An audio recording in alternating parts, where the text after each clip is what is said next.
Question ये है कि गिवन सर्किट में t इक्वल टू 0 पर स्विच क्लोज होता है और हमें कंडक्टिंग वायर ए बी में current I as a function of time find करना है। तो इसको प्रोसीड करते हैं। कॉन्सेप्ट ये है कि सिमेट्री की वजह से किसी भी इंस्टेंट पर दोनों कैपेसिटर में करंट सेम होगा और साथ में दोनों रेजिस्टेंस में भी करंट सेम होगा। This is due to symmetry. हम देख सकते हैं कि इस तरफ C और R दोनों पैरेलल में है और इधर भी C और R दोनों पैरेलल में है। इसलिए कंफर्म है कि किसी भी इंस्टेंट पर दोनों कैपेसिटर में करंट सेम होगा और साथ में दोनों डिस्टेंस में भी करंट सेम होगा। अगेन t इक्वल टू 0 पर स्विच क्लोज हुआ है। एज्यूम करते हैं कि t equal to t second पर इसमें जो करंट है वो I1 है और इसमें जो करंट है वो I2 है। ठीक है, तो कंफर्म है कि सेम इंस्टेंट पर इसमें करंट I1 होगा ड्यू टू सिमेट्री और इसमें भी करंट I2 होगा ड्यू टू सिमेट्री। ठीक है, मतलब ये जो ब्रांच है इसमें करंट I1 प्लस I2 होगा और यही करंट I1 और I2 में डिवाइड हो गया है। ठीक है, अगेन एज्यूम करते हैं कि इस इंस्टेंट पर जो कैपेसिटर है उसमें चार्ज Q है। तो कंफर्म है कि ये जो प्लेट है इस पर चार्ज होगा प्लस Q और इस पर हो जाएगा माइनस Q। यहाँ भी इस प्लेट पर चार्ज होगा प्लस Q और इस पर होगा माइनस Q। ठीक है, again I1 must be equal to dq by dt। We have I1 equal to dq by dt। ठीक है, क्योंकि ये जो प्लेट है उसका चार्ज जिस रेट से इंक्रीज करेगा वही I1 के इक्वल होगा। ठीक है, तो हमें I as a function of time find करना है। हम देख सकते हैं कि यहाँ पर जो I है वो हो जाएगा I1 minus I2। I is equal to I1 minus I2। So we have to find I1 minus I2 as a function of time. ठीक है, अगेन हमें करना यह है कि KVL अप्लाई करना है। लेकिन हम देख सकते हैं कि यहाँ पर ये दोनों लूप एग्जैक्टली सेम है, तो हमें किसी एक लूप में KVL अप्लाई करना होगा। तो क्या करते हैं कि इस लूप में और जो बाहर वाला लूप है उसमें भी KVL अप्लाई करते हैं।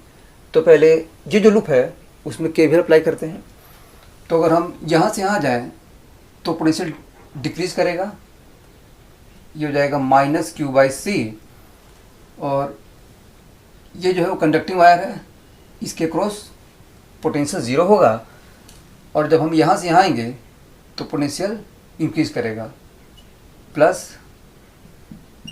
I2R equal to 0। ठीक है, क्योंकि डिस्टेंस में हम जब भी करंट के डायरेक्शन मूव करते हैं तो पोटेंशियल डिक्रीज करता है और जब हम करंट के अपोजिट डायरेक्शन मूव करते हैं तो पोटेंशियल इंक्रीज करता है। ठीक है, क्योंकि किसी भी रेजिस्टेंस में जो करंट है वो हमेशा higher potential to lower potential flow करता है। ठीक है, दिस इज इक्वेशन 1। ठीक है, नेक्स्ट इस लूप में KVL अप्लाई करते हैं। तो अगेन इस पॉइंट पर पोटेंशियल मान लेते हैं 0 है, तो यहाँ से हम जाएंगे तो हो जाएगा V, मतलब जो पोटेंशियल इंक्रीज करेगा।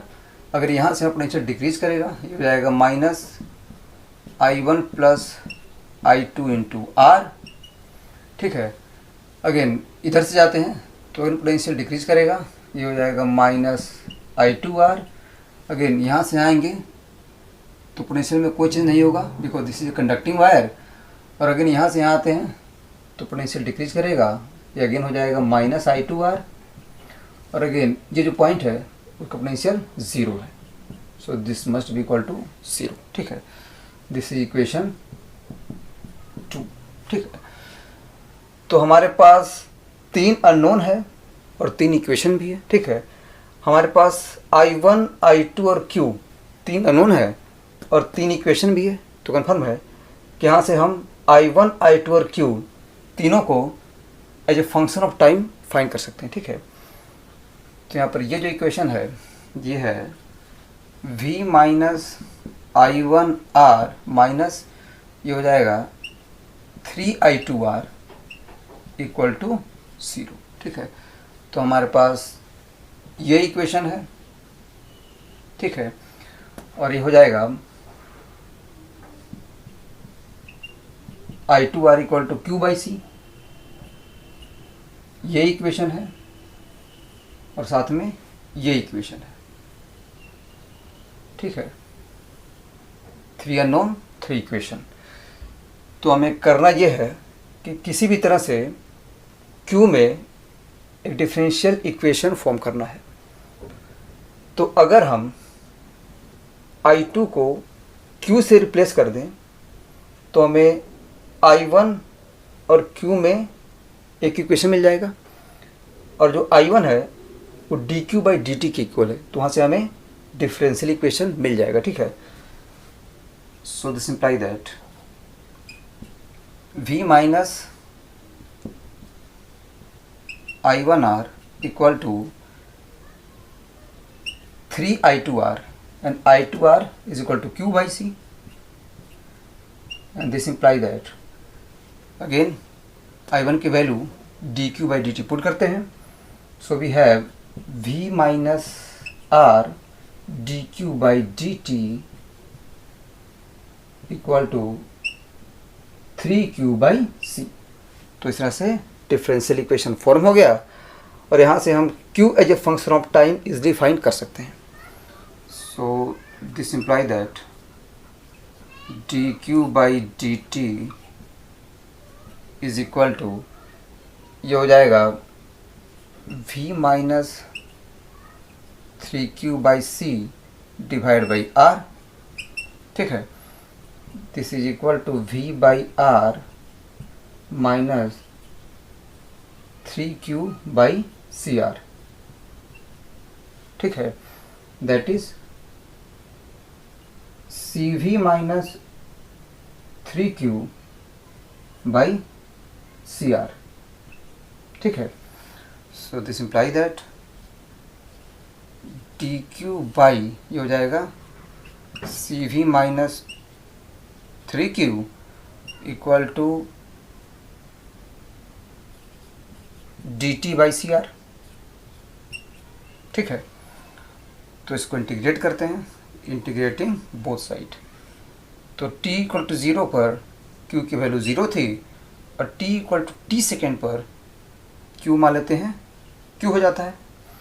सो दिस इम्प्लाई दैट, तो इसको इंटीग्रेट करना है, ये हो जाएगा minus 1/3 ln cv minus 3q, ठीक है। Limit 0 to q equal to ये हो जाएगा t by C R, t by C R, ठीक है। सो दिस इम्प्लाई दैट, तो लिमिट को पुट करते हैं, ये हो जाएगा ln cv minus 3q by cv, ठीक है। q इक्वल टू 0 पे हो जाएगा cv इक्वल टू, इसको सब लेके जाते हैं, ये हो जाएगा minus 3t by C R, ठीक है। सो दिस इम्प्लाई दैट ये हो जाएगा 1 minus 3q by C V equal to e to the power minus 3t by C R, e to the power minus 3t by C R, ठीक है। So this imply that q equal to, तो इस term को उस तरफ लेके जाते हैं और इसको इधर लेके आते हैं, ये हो जाएगा cv by 3 into 1 minus e to the power minus 3t by C R. So this is the charge q as a function of time, ठीक है। तो हमें Q as a function of time मिल गया, तो यहाँ से हम I1 as a function of time निकाल लेंगे और फिर इसको यूज करके I2 as a function of time भी फाइंड कर लेंगे और फिर इस तरह से हम I1 minus I2 as a function of time find कर लेंगे। लेकिन ये काम हम शॉर्टकट में भी कर सकते हैं, तो देखते हैं।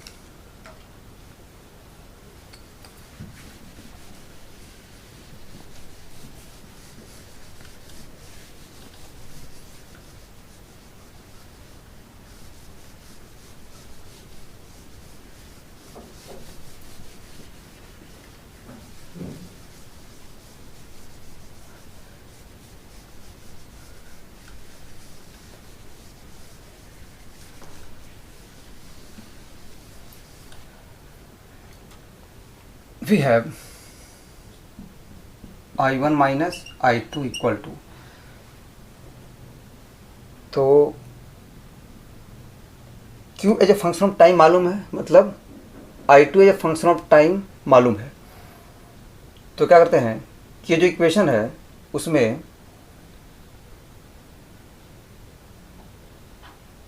I1 as a function of time find करते हैं और इसमें पुट करते हैं। तो ये जो इक्वेशन है ये है V minus I1R, this is V minus I1R minus 3I2R equal to 0, that is this is equal to 3I2R, ठीक है। तो I1 की वैल्यू यहाँ से पुट करते हैं। We have I1 equal to हो जाएगा V minus 3I2R divide by R minus I2, ठीक है। हम कर ये रहे हैं कि I1 माइनस I2 को I2 के फंक्शन में कन्वर्ट कर रहे हैं। उससे फ़ायदा ये होगा कि I2R की वैल्यू Q/C पुट करेंगे और जो Q है as a function of time मालूम है, ठीक है। This is equal to V by R minus 3I2, ये हो जाएगा माइनस 4I2, ठीक है। So this imply that I1 minus I2 is equal to V by R minus 4I2, that is Q by CR, ठीक है। Is equal to V by R minus, तो यहाँ पर Q बाई C की वैल्यू हम जानते हैं, ये हो जाएगा 4 by R into Q by C, and Q by C is V by 3 into this, V by 3 into 1 minus e to the power minus 3t by CR।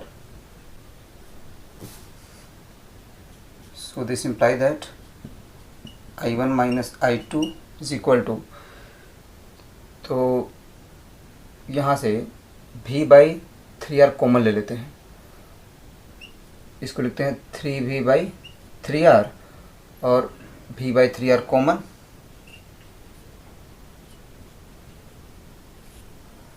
ये हो जाएगा 3 minus 4 plus 4 into e to power minus 3t by CR. So this imply that I1 minus I2 equal to V by 3R into 3 minus 4, that is minus 1, plus 4 into e to the power minus 3t by CR. ठीक है. So this is the current I in the conductor AB as a function of time. ये answer हो गया.